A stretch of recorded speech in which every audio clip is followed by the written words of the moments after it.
Yo, what's going on for YouTube? SEL0320 representing JVS, representing Stranger Things, episode 2. So episode 2 is actually really good as well. The mall rats. It's a play on words. One of the things I'll say about this one is the way they're utilizing Billy. I mean, first off, the actor that plays the role of Billy is actually a really good actor because the first season I was I was a little sympathetic to his character, but for the most part he was just an evil jerk, you know what I'm saying? But now it's kind of like he's being manipulated, he's being like turned upside down, no pun intended, and the way that they're utilizing him is actually really crazy because he's basically infected. I mean, he's not just possessed, he's actually infected.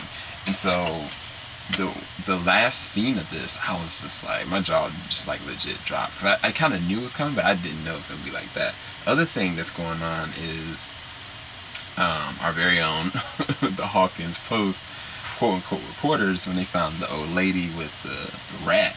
I was like, why didn't y'all just stay there for a little bit longer? You know, I get you trying to follow lead, trying to riff, but at the same time, I was like, yo, like y'all should have stayed there, right? Especially when the rat just keeled over, like you knew something. I just was worried that it was gonna spew in front of his face and he's gonna get infected. But definitely, I think that's gonna be an interesting arc, just on its own.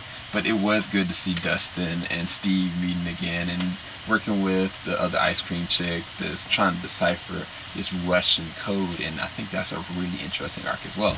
The only arc that I'm kind of like a little apprehensive about, because I think it's just unnecessary, just because they've gone through this huge progression. Like first season, you know, they met. I'm talking about 11 and talking about Mike.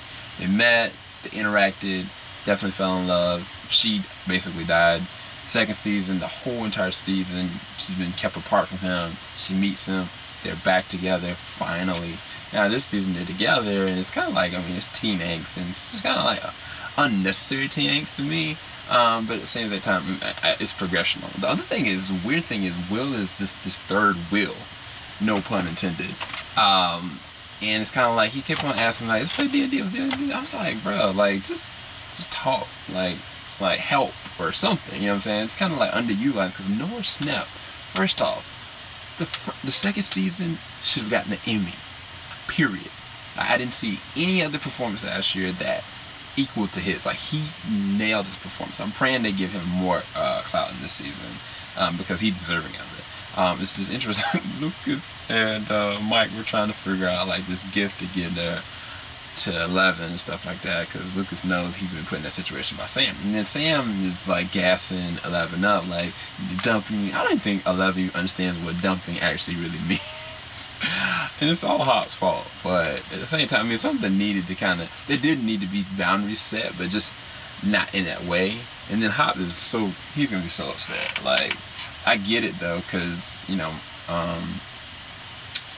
Winona Ryder's character is trying to figure out what's really going on, and it's all gonna merge together in a very interesting way. And I think it's gonna be interesting because they made this 8 episodes that makes it a lot more tighter, and it's not gonna be drawn out unnecessarily, and every single episode is gonna matter. And I think that this is a testament to that, because there's so many different arcs happening, but nothing is left to spare other than Will's underutilization and the unneeding some of this teen angst. But at the same time, the iconography and the visuals of just, you know, Sam and 11 going through the mall and then just enjoying themselves and being girls or whatever, like, it made sense. And at the same time, on the boys' side, like, trying to go and do the right thing and trying to make up for your mistakes and then still making mistakes, us as, you know, young men, like that does happen. So it's a winner.